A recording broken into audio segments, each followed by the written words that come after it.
Tak pernah terbayangkan seorang sopir taksi daring yang hendak mencari nafkah untuk keluarga justru pulang tinggal nama.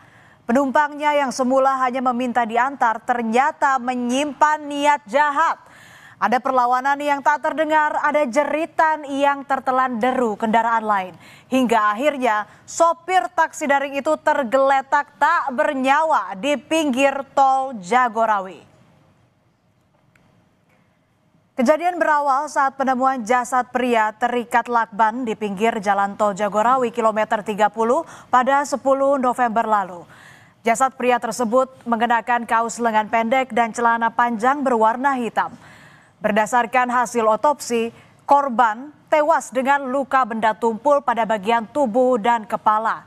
Jenazah korban juga diketahui sudah tewas selama 2 hari sebelum ditemukan dan mulai membusuk.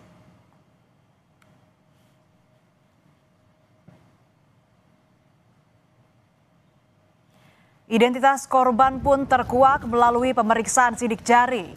Korban merupakan Ujang Adiwijaya, warga Pancoran Mas, Kota Depok yang berprofesi sebagai sopir taksi daring.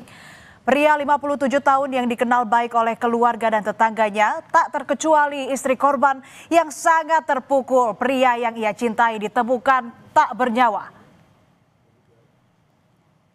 Minggu pagi 9 November lalu menjadi pertemuan terakhir keluarga dengan korban yang pamit untuk bekerja. Istri korban Ifah Muhtianah bercerita, sang suami berangkat bekerja pada pukul 10 pagi seperti biasanya.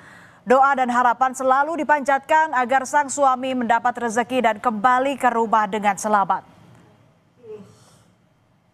Dengan kesibukannya sebagai sopir taksi daring, korban kerap memberi kabar kepada sang istri melalui pesan singkat. Namun pada hari kejadian, pesan sang istri tak berbalas. Sampai akhirnya sekitar pukul 18.00 waktu Indonesia Barat, pesan itu terkirim dan terbaca oleh korban. Namun lagi-lagi tak kunjung dibalas. Dari kejadian itu saudara, istri korban mulai curiga bahwa bukan sang suami yang membaca pesan singkatnya. Checklist 1, udah gitu pas lama checklist 2. Pas udah lama checklist 2,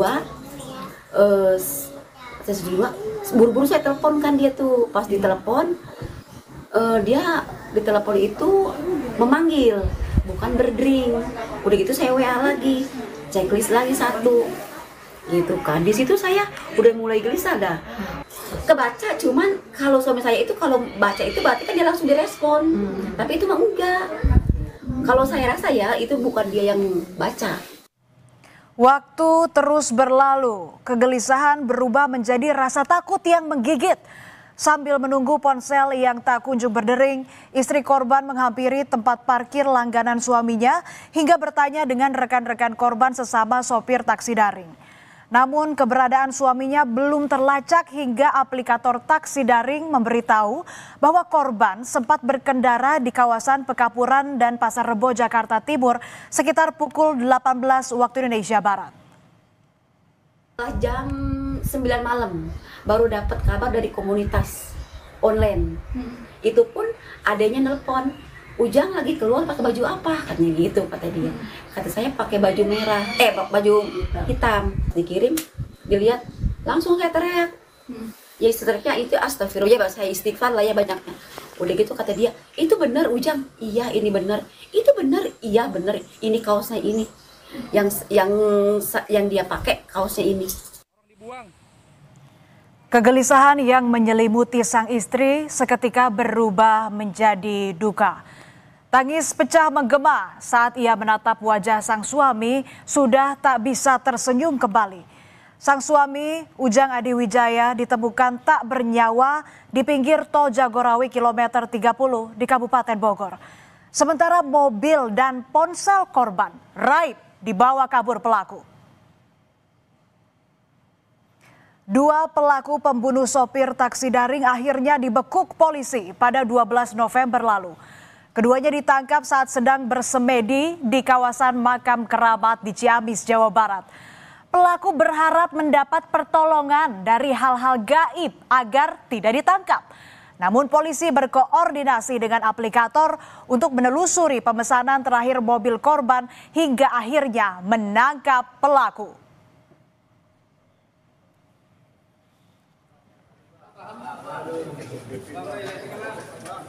Sejak awal, saudara, pelaku berinisial RS dan AH sudah berniat melakukan perampokan dengan mencari korban secara acak. Pelaku memesan taksi daring dan orderan itu masuk ke aplikasi milik korban.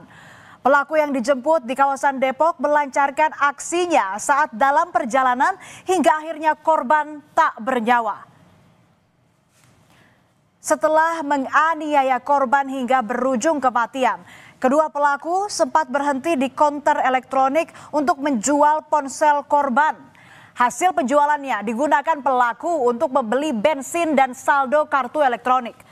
Pelaku kemudian membuang jasad korban di pinggir jalan tol Jagorawi dan membawa kabur mobil korban.